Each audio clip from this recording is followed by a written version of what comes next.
নমস্কার, আমি বিমল শাস্ত্রী বলছি। বিয়ের পর দাম্পত্য সুখ কে না চায়? সবাই চায় দাম্পত্য সুখী হতে বা দাম্পত্য জীবনে সুখ পেতে আমরা সবাই কম বেশি চাই। জ্যোতিষশাস্ত্রে দাম্পত্য সুখের অনেক রকম সূত্র আছে।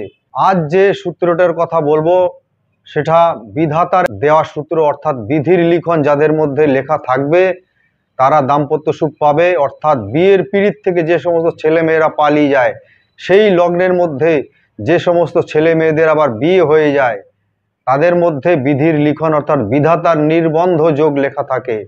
সেই যোগটা অতীব শুভ একটি যোগ। এই যোগটা ছকের মধ্যে আমরা কিভাবে দেখব সেটা নিয়েই আলোচনা করব। যারা জীবন গড়তে চলেছেন বা সংসার গড়তে চলেছেন তারা দেখতে পারেন, বা স্বামী স্ত্রীরা দেখতে পারেন, বা যে কোনো সম্পর্কের মধ্যে রয়েছেন তারাও দেখতে পারেন, অথবা যারা কোনো সম্পর্কের মধ্যে আসতে চাইছেন বা কোনো রিলেশনে আসতে চাইছেন তারাও এই যোগটা দেখতে পারেন। উভয়ের রাশি বা লগ্ন বা সপ্তমপতি এটাকে নিয়েই ক্যালকুলেশন করে দেখতে হবে। এটা জটক বিচারের কোনো যোগ নয়, জটক বিচারের কোনো সূত্র নয়। জ্যোতিষশাস্ত্রের এটা অন্যতম একটা যোগ, বিধাতার নির্বন্ধ যোগ। অর্থাৎ আমরা কথায় বলি জন্ম মৃত্যু বিয়ে তিন বিধাতা নিয়ে তারই একটি যোগ এই যোগের মধ্যে আছে। সেই বিধাতার যোগটির নাম বিধাতার নির্বন্ধ যোগ। এই যোগটা জন্মছকে আমরা কিভাবে দেখব? যদি কোনো জাতকের অর্থাৎ পুরুষের জন্মছকের সপ্তমপতি যে ঘরেই থাকুক, সেই ঘরে যদি তার পার্টনারের অর্থাৎ পাত্রীর বা আপনার স্ত্রীর রাশি বা লগ্ন পড়ে যায় তবেই এই যোগটা হবে।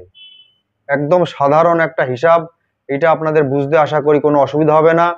অনুরূপভাবে মেয়ের ছকেও দেখতে হবে, দুটোর মধ্যে যে কোনো একটা থাকলেই হবে। হয় মেয়েরটা দেখতে হবে, মেয়েরটার থেকে যদি পাওয়া যায়, আর যদি না পাওয়া যায় তাহলে ছেলের ছকের থেকে দেখতে হবে। এই যোগেরই আরেকটি বিশেষ পয়েন্ট আছে, সেটা হচ্ছে সপ্তমপতি যেখানে উচ্চস্থ হয় ও নিচস্থ হয়, সেই দুটো স্থানে যদি আপনার জীবন সঙ্গী বা সঙ্গিনীর রাশি অবস্থান করে যায় তাহলেও কিন্তু এই বিধাতার নির্বন্ধ যোগ তৈরি হচ্ছে। এই হচ্ছে প্রধান দুটো পয়েন্ট। এটা আপনাদের ছকে আছে কিনা দেখবেন, যদি বুঝতে পারেন ভালো, না বুঝতে পারলে আমাকে আপনারা জন্ম তারিখ, জন্ম সময়, জন্মস্থান দিয়ে জেনে নিতে পারেন এই বিধাতার নির্বন্ধ যোগ আছে কিনা। এই যোগটি অতি উত্তম একটি যোগ, এতে দাম্পত্য জীবনে অতিশয় সুখের হয়ে থাকে এবং এটা প্ল্যানিং করে আপনারা করতে পারবেন না, এটা জীবনে হঠাৎ করেই এই যোগটা আসে এবং খুব রেয়ার একটা যোগ। বিধাতার যদি লিখন থাকে তবেই এই যোগটি পাওয়া সম্ভব, নচেত কিন্তু সম্ভব নয়।